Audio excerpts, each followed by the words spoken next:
Hello everybody, welcome back to Coof Hoops, and here I'm going to talk about the night last night. There was lots of NBA games. You saw the post-game show, and you saw the Nets versus Clippers. Was it a reaction? Yes, I think it was a reaction. You saw those as well, so I've already touched on a couple games, but there was a lot of other stuff that went down. A big night in NBA basketball, and there was a couple records that were broken, and Fred VanVleet, let's just touch on him. Fred VanVleet, he went off with 54 points for the Toronto Raptors, setting the franchise record for most points in a game by a Raptors player, breaking DeMar DeRozan's old mark of 53 or 52. I love DeMar's tweet. He said, congrats to my boy Freddie. He's like, Kyle's old ass couldn't do it, or something like that, ripping on Kyle Lowry, who actually did have a great game. He had 14, 10, and 10, a triple-double, quiet triple-double because the spotlight was on Fred VanVleet. He shot the ball efficient. He was 11 for 14 from 3 or something like that. 54 points in 37 minutes, 3 blocks, and 3 steals. He played a great defensive night along with the insane offensive production, and he was pulling up from deep. There was plays where they would dribble down the court, and he would just pull up from deep. He'd go off a screen, he'd come off looking like Curry.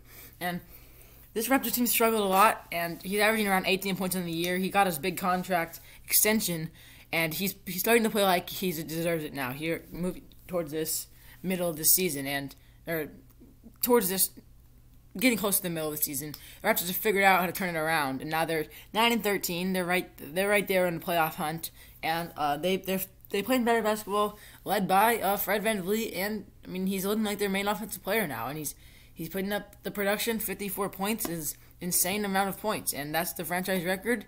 I think he's like top 30 all time in points in a game. I mean that's fine, 54. So just what a day for Freddie, and he also sets the record for most points by an undrafted player ever. He breaks Moses Malone's record, who, if you guys did not know, Moses Malone was undrafted because he was drafted to the ABA, which technically means that he was undrafted in the NBA, so that he's considered an undrafted player. Because Moses Malone, the 3-time MVP, you would not think he'd be undrafted, but I guess technically he was. So Freddie breaks that record, and man, Freddie this man has been coming into his own. He started off as a backup behind Kyle. He didn't really play much, and he found his own in the playoff run a couple years ago. He was a great sixth man, and last year he goes in the starting lineup. He does pretty good production, around 15 points a game, and this year he just keeps stepping it up, and now he drops 54, breakout game here, looking like a star player, and he's on the verge of maybe a couple years or a year away from being an all-star. Or maybe he keeps this up and he becomes an all-star. I don't know. He could be a reserve if he keeps dropping 30 a game here, coming down these couple weeks before the all-star game, and it's just good seeing. They pull out a win over the Orlando Magic, 123-108. Like I said, Kyle triple-double, and Freddie had 54. And Siakam, the struggles continue a little bit. He had 12 points and 36% for the field, so not great efficiency. And Aaron Baines still starts. The center play is getting better, but Baines still didn't have a great game. He only shot the ball 8 times, though, and 4 times, he was 2 for 4. And then Chris Boucher's had been a pretty bright spot. He's starting to struggle, but he had a better game tonight, 7 points in 19 minutes. And other than that, they just played a really all-around good game, and led by Fred VanVleet, who, like I said, broke the franchise record, 54 points. Man, he's such a good defender. The way he plays defense for how short he is, he's 6 feet tall. If he was this man is such a good defender. 3 blocks as a 6-foot-tall man. I loved at the end of the game how it looked like the Magic just stopped trying on defense, and VanVleet had 2 pretty easy drives to get his 54. It's good to see, man. Fred VanVleet. He had a great defensive game, but of course his offensive night, 54 points. That's just insane. Freddie, what a game! What a game, man. He's balling out. And the other couple games to touch on. You guys heard my Buffalo Blazers post game show. They beat the Wizards 132-121, led by Gary Trent, 26 with 7 threes, and Dame's 32 and 8 assists, as well as he had 4 threes. Yeah, my bad. And then for the Wizards, it's Bradley Beal, 37. He continues to play like a stud, all-star starter, probably should be. And he doesn't want out. He said that, but so fans want him out. And Westbrook got a triple-double. If you want a full analysis on that game, I'm not gonna talk about it again the next day. I don't really see a point. But there was a couple other games to touch on, and the second one, you guys heard Nets versus Clippers. I don't think I actually did a full show because. I'm going to check. Did I do a full show? No, I don't think I did. I just did a little post-game. Yeah, I did a little 6-minute post-game. This was a really, really, really good game. James Harden had a great game. 23 points, 14 assists, 11 rebounds. Kevin Durant continues to play like an MVP, putting up 26 points, I think. Or Harden had 23 points, my bad. 28 points for KD. And then Kyrie with his career high for the Nets. Or was it career high ever? I think it might have been his career high. 39 points in 37 minutes, shooting the ball efficiently. He hit 6 threes. Had some crazy layups, filled up the stat sheet. Almost 5 rebounds, 2 blocks, 2 assists. Harden 14 and 11 assists and rebounds. Great game there, looking like a best playmaker on the entire team. I don't see, Harden should lead the league in assists at the end of the season, just with this playmaking he has now and the shooting he has in this team. And then Joe Harris and Jeff Green both started. Joe Harris had 13 points. Jeff Green struggled quite a bit with 7 points. And DeAndre Jordan on the bench moved to the bench spot with 7 points as well. And they pulled it out in the stretch. They were down 12 at second quarter. They came back. They went on a nice little run. Kyrie went on a little 8-0 run to put them up with about 5 minutes left in the game, put them up by 10. Clippers came back. Batum had a couple big shots, ended the game with 21 and 5 threes. And then George and Leonard, 33 for Leonard and 5 rebounds, 5 assists, 2 blocks, 2 steals. And George with 26 points, 6 assists, 4 rebounds. And then Marcus Morris on the bench with 16 as well. And then they came back. Batum had a big 3. Then George had a big 3 to make it a 1-point game, as you saw in the reaction. And then it was just kind of a foul game back and forth. Batum missed a big free throw, which didn't even give him a chance to win the game at the end, or tie the game at the end. And that was it. This was one of the games of the year. It was back and forth. There was times where it would be bucket after bucket. There was some times, though, where each team put on the defense a little bit. When they needed to stop, a couple times they did get stops. And, maybe the Nets still can't play defense. The defense is still pretty awful. 120 points is not terrible, though.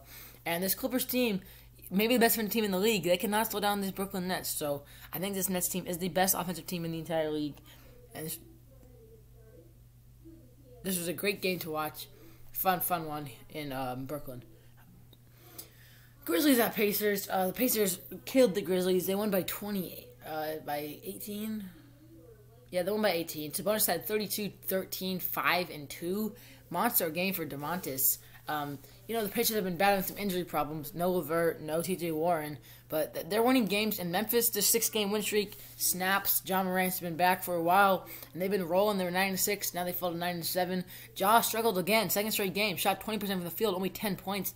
It was Dylan Brooks that filled it up for the stat sheet. But if Ja's struggling, you're not going to really win that many games if Ja's only putting up 10 points and 5 assists. Because that means he wasn't even playmaking very much. Yeah, 5 assists is still pretty good, but if he's not shooting the ball efficiently and he's only getting you 10 points, I don't see a world where you win a lot of games. And the bench production was great. You had 16 from Desmond Bane, your sharp-shooting rookie, 12 from Anthony Melton, 12 from Tyus Jones, John Coker got you 9, and then Xavier Tillman in the starting line got you 12. Brandon Clark got you 9, shooting pretty efficient.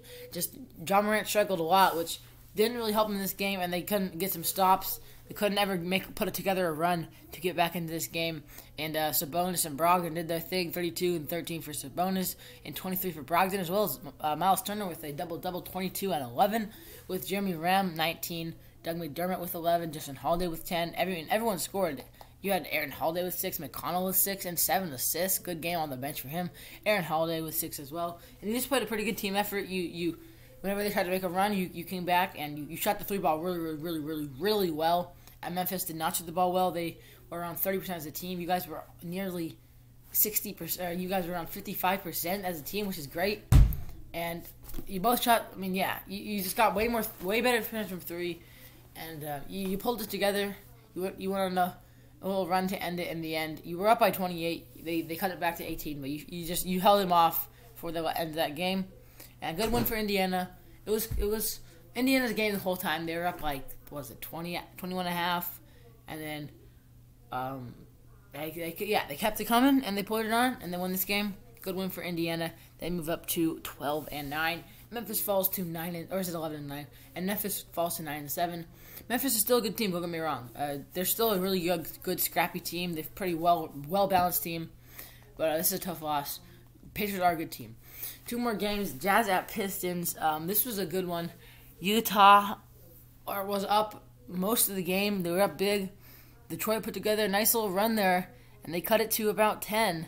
But then I think it was Bogdanovich hit a big shot to put him away. Yeah, with about 49 seconds left, he hit a shot to put him away. Actually, he hit back-to-back threes to put him away to end off the game. It was a 6-point game, and he hit those back-to-back threes, and then O'Neal got a nice little dunk, they finished it off. But Blake Griffin's struggles continue. He was really mad. He ripped his jersey, walked out the court now in anger. Jeremy Grant is an absolute stud. 27 more points tonight. Blake Griffin only got 11, 30% from the field. He just looks unathletic. He can't jump. He can't do anything anymore. He's honestly just injuries ruined his career. It sucks to see. And Josh Jackson on the bench with 22. Great game from Josh. It just sucks seeing Blake after injuries. Now he can't bounce back, and he's probably done. I mean, not done, but he's never going to be a star again. I think his all-star years are past. He's past his prime for sure. This really, really tough loss. And for Utah, and they cut it. They got a nice little run together, and they cut it down. Utah was up big. They were up 28 at one point, and you only win this game by 12, and you had it as a 5-point game with about a couple minutes, or like a minute left in this game, and they go on a nice little run to put them away. Utah, great way to end it. It was good seeing Bogdanovich give you production. He's one of your sharpshooters. You're one of the best three-point teams in the entire league, but you live or die by the three. And they almost died by it because they missed like 10 threes in a row or something like that in the last couple minutes of this game when the Pistons made their little run, and finally Bogdanovich got 2 to fall to get 18 points. 20 for Mike Conley. Mitchell got 32 and 6. Good game there. And Rudy Gobert 12 and 13, taking a little step back now that Mitchell's back because we still haven't put up 28 one game. That's not going to usually happen. And Jordan Clarkson on the bench continues to fill up continues to score 12 more points, looking like one of the 6 men of the year candidates this year. Yeah, that was it for this game. And then the final game of the night, it was Warriors at Celtics. Stephen Curry had a monster night, a near triple-double, 2 assists shy of a triple-double. He had 38, 11, and 8.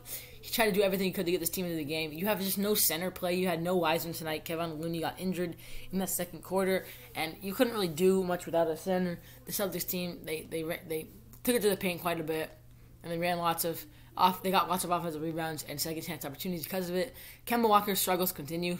Shot the ball really bad. Only 19 points. And then Jaylen Brown had one of his worst games, but he still had a double-double, 18 and 10. This is looking like last year, Jaylen Brown. He shot the ball okay, but he still is going to be an all-star starter. The production that he's giving you this year is insane. JT with 27 and 9 as well. And then Grant Williams got didn't miss a shot, 15 points on the bench.